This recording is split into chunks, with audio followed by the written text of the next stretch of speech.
We read from Psalm 107 today, verses 1 through 7 and 33 through 37.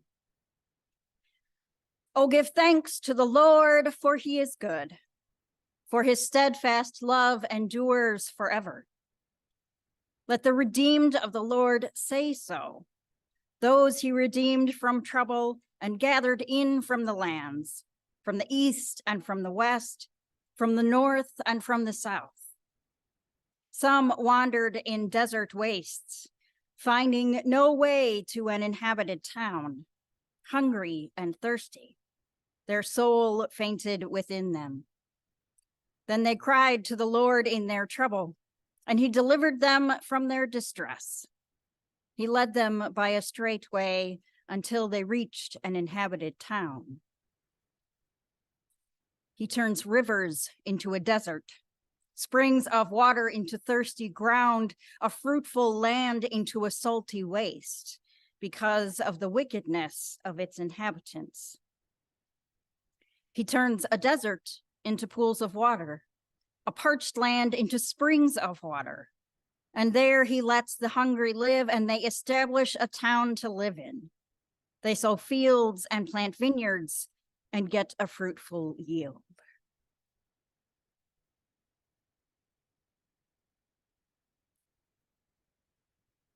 And from the Gospel according to Matthew, the 23rd chapter, verses 1 through 12.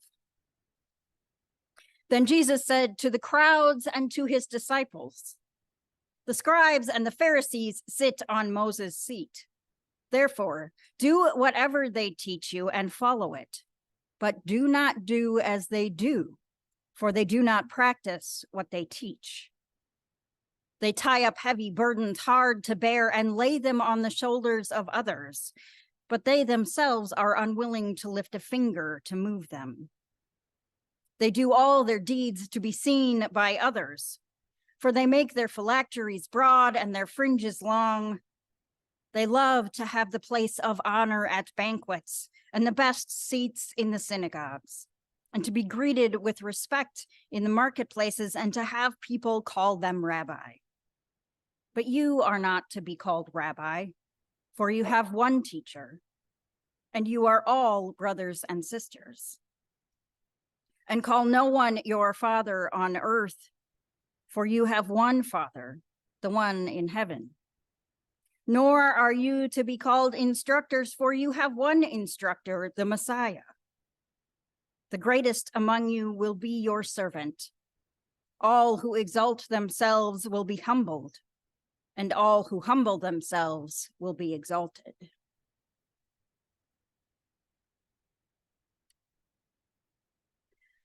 Let me begin by confessing that I am a PBS nerd, and I always have been. And now I'm going to talk about a TV show that will likely only be familiar to other PBS nerds.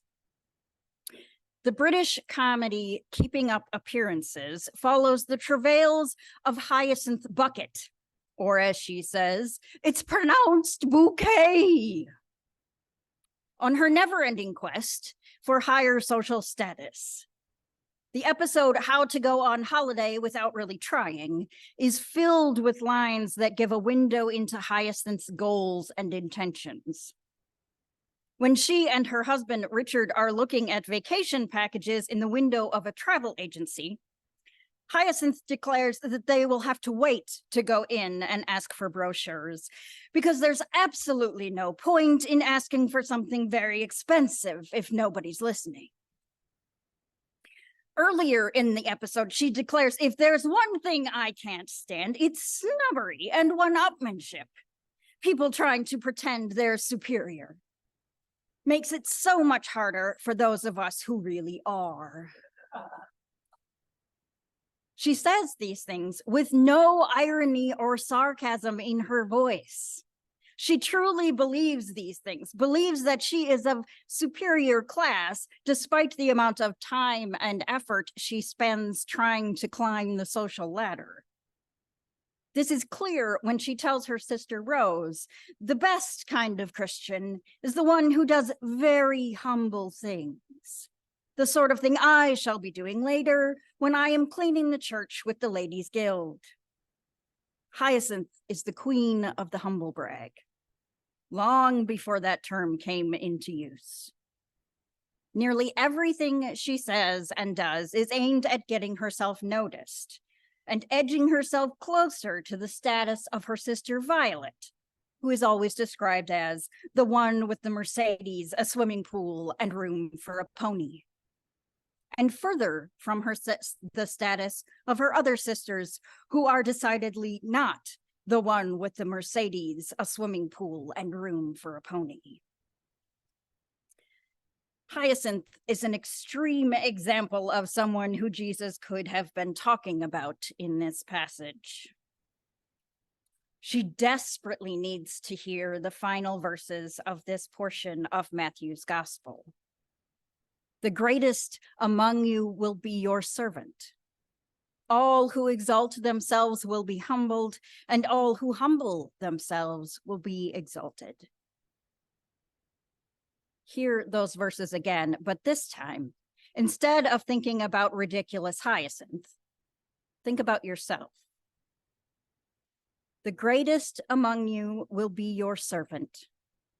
All who exalt themselves will be humbled, and all who humble themselves will be exalted. Which part of these two verses makes you the most uncomfortable? Is it the call to be humble? The call to not exalt yourself? The call to be a servant? Or the fact that the servant will be the greatest? Or maybe it's the fact that instead of laying blame entirely on the scribes and Pharisees, Jesus includes everyone who hears this in his call to countercultural living. The fact that anytime Jesus seems to indict the established Jewish leadership, he does so in a way that also indicts the rest of us. Hyacinth isn't the only one who needs to be reminded of Jesus' words. Jesus provides a stern critique of the scribes and Pharisees as he addresses the crowds and his disciples with insight and hearing of the scribes and Pharisees, reminding them all what their faith is supposed to be about. Here again, it is important to acknowledge that far too many traditional interpretations of this text have villainized the scribes and Pharisees and further excused and fueled violent anti-Semitism. In humility, we must acknowledge the hatred that has been used by our faith as an excuse. This is me saying once again that there is no excuse for anti-Semitism, especially not the words of Jesus, who was a Jew himself. As Reverend Dr. Cheryl Lindsay points out, Jesus' argument is not with Jewish people. It's with those who cloaked themselves in religious hyper-piety and hyper-righteousness in order to lord it over others without their position and power. Jesus distinguishes between what they preach and how they behave. She continues, unsaid but inferred is the tragedy of choosing the power, position, and privilege of this world, rather than receiving the invitation and inclusion of the kingdom of God.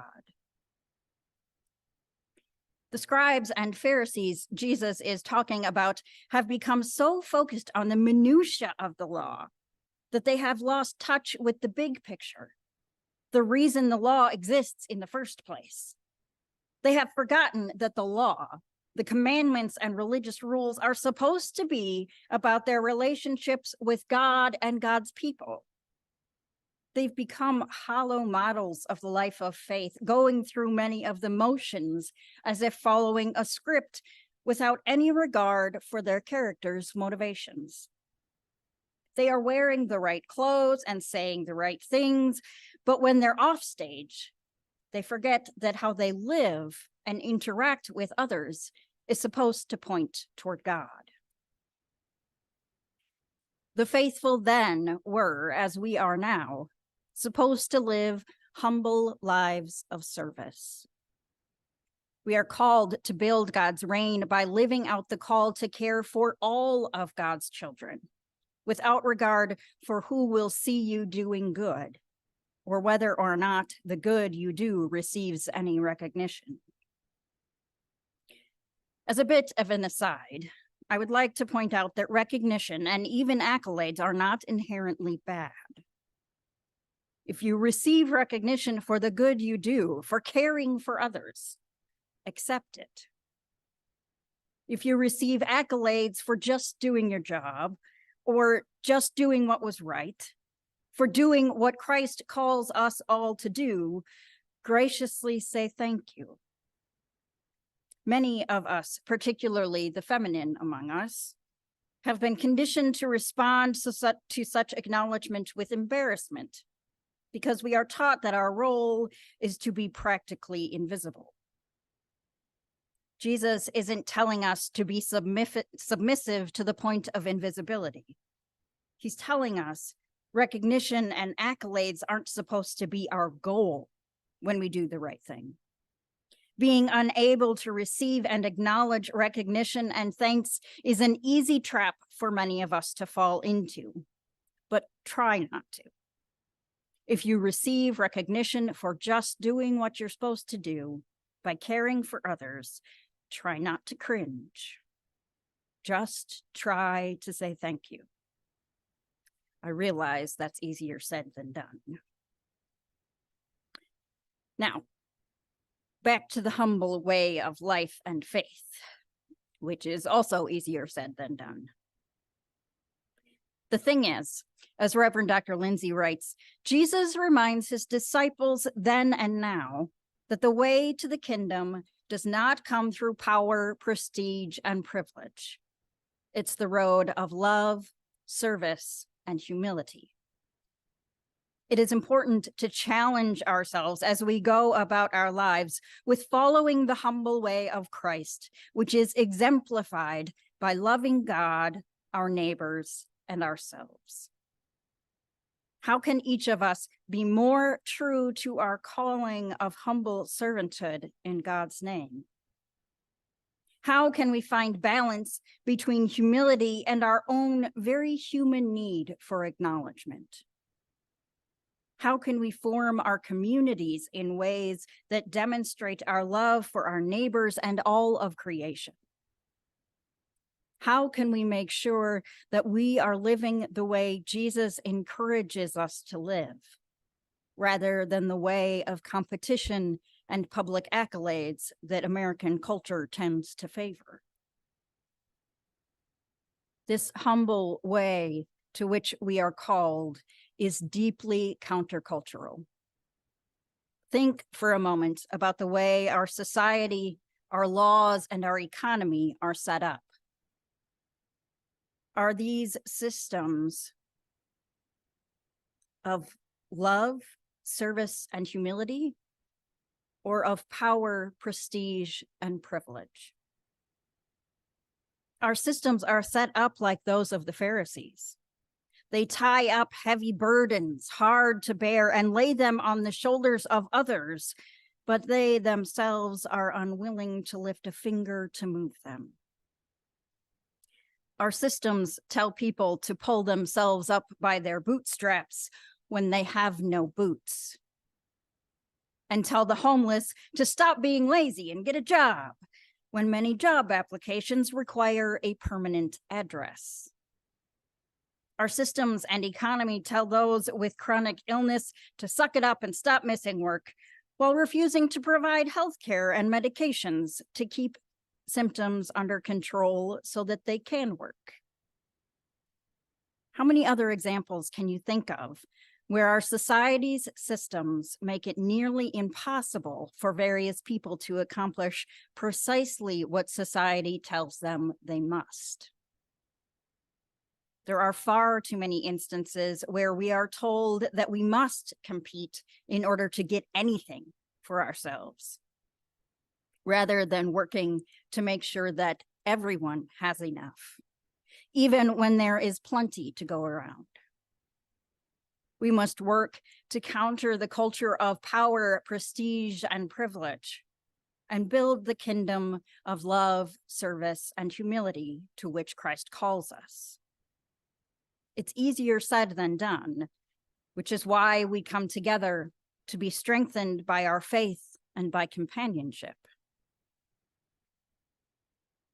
Living this humble way is easier said than done, but Jesus calls us to try, to live as we say, to practice what we preach, even when it is unpopular, even when no one else notices, when we receive no recognition.